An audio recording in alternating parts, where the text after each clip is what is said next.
Hey, y'all. Welcome to my podcast.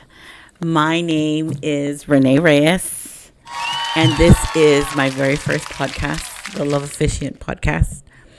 I want to introduce myself. I am a wedding officiant in South Texas. I have lived here for most of my life. I am originally from a little town, some of you may know, called Kalamazoo, Michigan. And now I live here in Texas, and I love Texas. Love the food, love the people, love my career. I love everything about Texas. I'm a wedding officiant, like I said before. And I wanted to talk a little bit about the do's and don'ts of weddings because I opened up this channel and I'm like cleaning up. I've had my channel for a while, and I noticed that I had my wedding video, a little bit of my wedding video here located. If you would love to see that, I wanted to share that with y'all because I always feel like, people, when they ask me to officiate their weddings, they always let me in the world. I get to meet the parents. I get to be there for the big moments of, them getting married. So this was my way of saying, hey, I want to share something with you too. So I went ahead and I've left my wedding video up because I wanted people to see. There's another video up on there, and that's the very first wedding I ever did. This is what inspired me to make this episode today. The do's and don'ts of being a wedding officiant. So I started in 2014. I had a friend of mine, and she came up to me and she asked me, would I officiate her wedding? And of course, I was like, wasn't even a question in my mind. Like, of course, I'll officiate your wedding. And there was so many things that went wrong that day. Just like this podcast. This is my very first podcast. And I think that I'm going to look back at this on the 20th episode and I'm going to think, Renee, what were you thinking? It's one of those things where you learn. And same thing for being an officiant. Let's start off with the directions. She just said the Padre National Seashore. Now, anybody who lives in Corpus Christi, and we have different islands here. It's not just one island. People say Padre Island. Yes, but which one? Because there are so many different entities in which I live. There's Port Aransas. There's Padre Island. There's Whitecap. There's Padre Island National Seashore. So there's so many entities of where everything is located. My husband and family are not like big beach people. So I myself had never been to Padre National Seashore ever. And I said, yeah, I'll meet you. She said, you just go down this road and you keep going. Didn't even know about the mile markers. This is how new I was. I'd only been to the beach. I had been to the beach with friends, but never realizing where I was going, when you're getting driven. So long story short, we couldn't find her on Padre National because she was like, just keep going. But there's barely any mile markers going out that way. We came across her parents. So the parents were with us. So we're all together. And I was like, okay, well, nothing's going to start without me because I'm the wedding officiant, And it was my very first wedding. So I was already like so nervous. And the groom had to come and get us. Thank goodness. We went to the visitor section. If you're ever in a situation, go to the visitor section. My tip to y'all. And he met us there and he took us to the location. Now, I should have gotten more information. I should have got an address. I should have got a mile marker. I just trusted like, hey, out there on the beach somewhere. Okay. Not even knowing where I'm going. So definitely, I, for one, as a wedding officiant, I have day one, have always had maybe not that day because that was my first day. I had a questionnaire. So on the questionnaire, it asks what time so that you have a confirmation of the time. I ask on there, give me the location.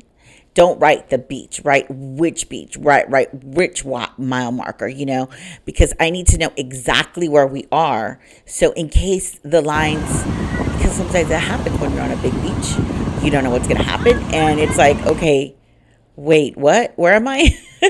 So if you are not familiar, now I know this beach in back of my hand. You tell me which island. I know exactly how to get there. I know exactly. I'm referring which mile markers to go to now. We've come full forth. It's been 12 years since that first wedding. You're more than welcome to see that. And that inspired me to write this, to make this podcast, because I'm like, other wedding officiants need to know, especially it's their first time. So I would suggest write that questionnaire, ask the questions you need to ask. I also have on there, what would you like me to wear? I don't want to show up in a color that you don't want me to be in. I remember one time I had a bride. She asked me to wear white. Do you know how terrified I was to wear the color white? There was a part of me that day getting dressed, and I said, Renee, are you really going to show up in a white dress to this lady's wedding? Little did I know, I guess I did not ask a lot of questions back in the day. It was a white party. So everybody was dressed in white. So I had not worn white, then I would have been the oddball. I would have been the one sticking out like a sore thumb. So the questionnaire is there for everybody, for me and for them and for everyone. So definitely have a questionnaire, find out location, find out the theme. And if they say, oh, I don't care, then ask them, okay, so is the color black okay? Is the color white okay? Give them options anyways. Because if they're like, oh, no, I don't want you to wear white. Okay, well, kind of let me know. For me, if I go out beach vibe, I got linen pants, I've got dresses, I've got tan dresses. So I've got about 3 outfits for the beach. If they say beach attire, I've got the beach attire. If they give me a color, then I'll go with the color of the dress that they want me to wear. So those are different things to think of. So let's get back to the video of me that I found. That's on this YouTube right now. It's my very first wedding. And okay, so the first thing I noticed, I went back and I looked at, I'm going to do a talk over of this video. I just downloaded it yesterday. And I'm going to do a talk over of the video, all the things that I did wrong. I'm going to critique myself, okay? So I don't know if they were standing before, but I don't think they were. But I didn't see anybody standing in the video. So you tell me, go back and watch the video, tell me what you think. I did not see anybody standing. So I did hear me say something, but I don't know what I did say because I couldn't hear the video very well. So 1, when you see the bride, make sure, pay attention what you're doing, pay attention to what's going on. And when you see the bride, then you say, please rise for the bride. That's one. That's 101. And you can have them stand for a minute if you would like. What I used to do in the past, I would do the welcome and then I would do the giving away if somebody was giving her away. Now what I do is I do the giving away because I know that there are some dads out there that are just very nervous. They don't want to be in the spotlight. They didn't ask for this. They just have a daughter, or a son. They're giving away somebody. So I like to take care of that at the very beginning. I welcome everybody, just like, hey, welcome. My name's Renee. And then I'll be like, who has the honor and the privilege of giving Jennifer away in marriage today? Something like that. And then they say what they say. And before they say what they say, I kind of I'll find them before that part. And I'll tell them, you can give her a hug and you can give him or her a handshake, whoever, give him a handshake. Now, the reason I am very adamant about this is because I was looking at my wedding video that you can also go back and look at. And I was looking at me, and my husband never shook my brother's hand. And my brother never gave me a hug. And I see that and it hurts me, like to this day. Like, I get it. I was nervous. He was nervous. The pastor was like on this, it was a platform with like 5 or 6 steps, and he was way over there. So he did not get a chance to talk to my brother or to my husband about the etiquette of giving someone away. But giving someone away, you always make sure there's a moment, especially if you have a photographer there. You're going to miss that moment. I've been married for 22 years and I missed that moment. Definitely talk to them, say, hey, you can give her a hug. You can give him a handshake. Definitely things like that, because they don't know what to do. They need direction. They need help. And you're there to direct them. You're there to help them. And a lot of times, even if they have a wedding rehearsal, dress rehearsal without you, those things need to be mentioned because it's not always mentioned with the planner. So make sure you bring that up before the handoff. Hey, give her a hug. And if it's just very a private, intimate moment, you could even say it during, just depending. If there's a microphone, go like this. You can hug her. Very simple. Doesn't have to be a big thing. So definitely do not forget the handoff. That is, one of the most important things. Another thing that I noticed is in the video of me, I'm wearing sunglasses, y'all. Sunglasses, okay? And I never took them off. They were on like the whole time. And I thought to myself, Renee Reyes, what are you doing? You should have took those glasses off, girl. So make sure, as a new officiant, if you get permission beforehand and the bride and groom are like, hey, we're all going to keep our glasses on because we're doing like a cool theme, then by all means, keep them on. But make sure before you keep on your glasses that you do have the approval of the bride and the groom, okay? Because it's not your day, it's their day. And if they don't want the glasses on, then you take those glasses off. Another thing I noticed, besides the glasses, and besides the rise for the bride, was when I was talking to them, I rarely looked at them. I think that I was just so nervous that I never gave them. There's going to be a time where you give them your eye connection. And there's going to be a time where they're going to look at each other and you're the director. So say there's an orchestra and you are that director. You're the orchestra person. So you're going to tell them, okay, this is your time. I'm going to have you two hold hands and I'm going to have you look into each other's eyes. Direct them, direct that. And that's what I do as a wedding officiant. I make sure when I am speaking to everyone in general, I make plenty of eye contact with both of them to let them know that I am speaking to them and even the audience. Just the other day, we were at the beach and I had so many elements against me. Unfortunately, I don't have a mic set up on the island. I have bought a device before. It did not work. You're going against the seagulls. You're going about, maybe there's going to be reception. Maybe the beach is a hard place to have a microphone set up, And I never have those things set up. If they want that, they could get it on their own. If not, well, it's just my voice.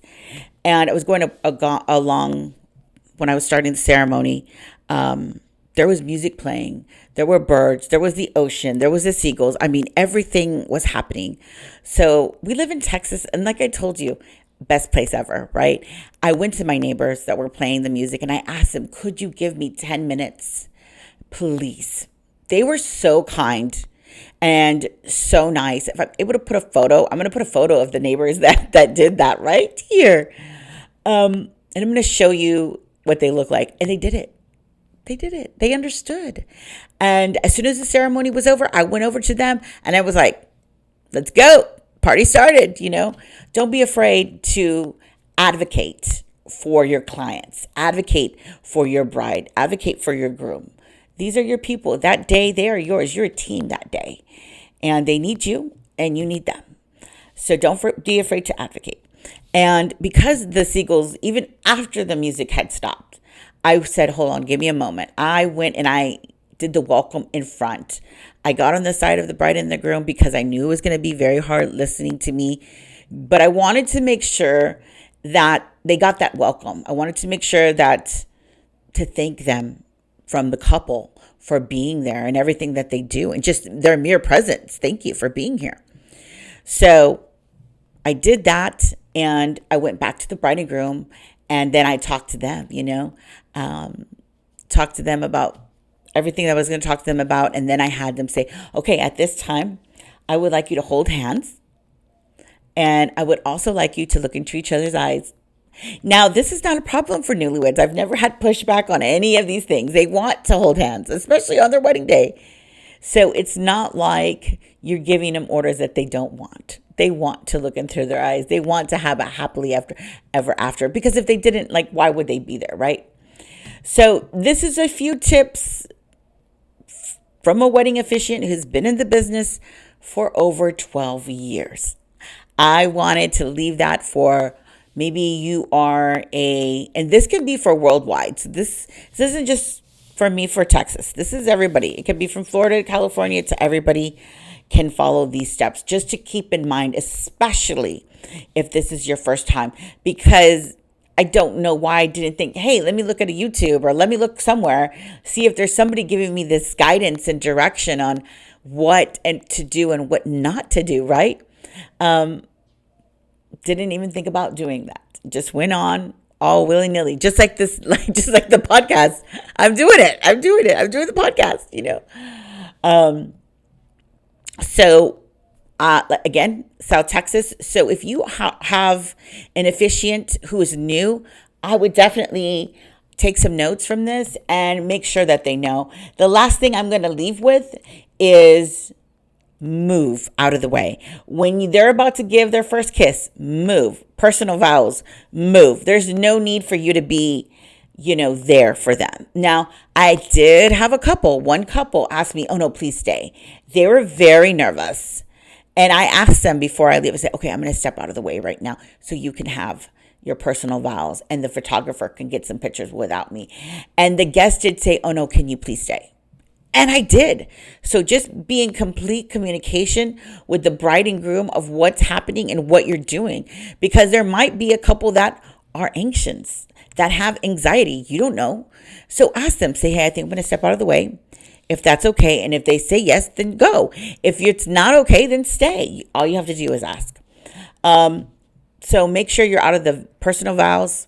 And then also make sure and there are times that I even try to get out of the ring section, because on my ring section, I have them repeat after me. And so I'm kind of like the puppet where I give them the words and all they have to do is look into each other's eyes and repeat after me. It's literally that simple. So I try to move out of the way for the photographer as well. I want to make sure that she has all the pictures she can get. And not every single one has to be with me and them. You know what I mean? It's not my day. It's their day. I'm part of it yet. And I'm very honored and privileged to be part of their weddings, but I don't have to be in every single picture. So my advice is, especially if it's an intimate wedding, especially if there's only 5 people, there's no reason for you to have to be there every second, move out of the way for the photos, move out of the way for certain things. Now, obviously, during the whole ceremony, you're going to have to be there, but when you can, you'll feel when the moment's right. Again, ask them, is it okay? They're going to tell you yes, they're going to tell you no, but either way, you'll have a moment. And then the photographer can have them all to themselves. They'll have, instead of having fake photos of, oh yeah, we said our own vows because that officiant was in her way, they can have it takes just a moment to move out of the way.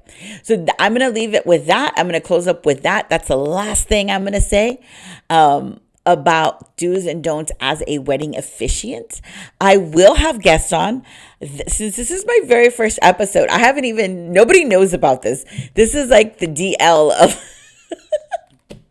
of podcasting, because I kind of did a soft launch last night on my TikTok. I have TikTok, I've got Instagram, I got Facebook, I'm everywhere there. So if you'd like to follow me there, you're more than welcome to. I will have that listed as well. And then I just said, okay, let's do this. Let's do this. So I am in South Texas, but I do travel worldwide. So if you are in another country or if you are in a different state, I can definitely travel to you. You can either email me, text me. I can definitely give you a quote for my services. If you would like, I would say go check out my TikToks, go check out, the vibe, and see if this is a partnership that you would like to have. And if you would, definitely you could even call me. I have my number there somewhere. Like I said, I've got everything there. And for the new wedding officiants, I even have an ebook called How to Become a Wedding Officiant to get started with. And it's $20 right now, but I'm going to be honest with you. I think I'm going to go ahead and lower it a little bit, especially for my new YouTube people. I think I'm going to lower that to about $15. So don't get it yet. Let me go over there. And if you go over there and it's still, text me and not text me, but let me know in the comments so I can change that for you. Grab the book and keep on watching. Hopefully I'm not going to tell you who the next guest is. It's going to be a surprise. Do you like surprises? So yes, it's going to be a surprise. Thank you so much for spending a whole 20 minutes with me. I appreciate y'all very much. I've got to head out. I've got a wedding I got to do. Appreciate your time and I appreciate you. And it is a complete privilege. Thank you from the Love Officiant.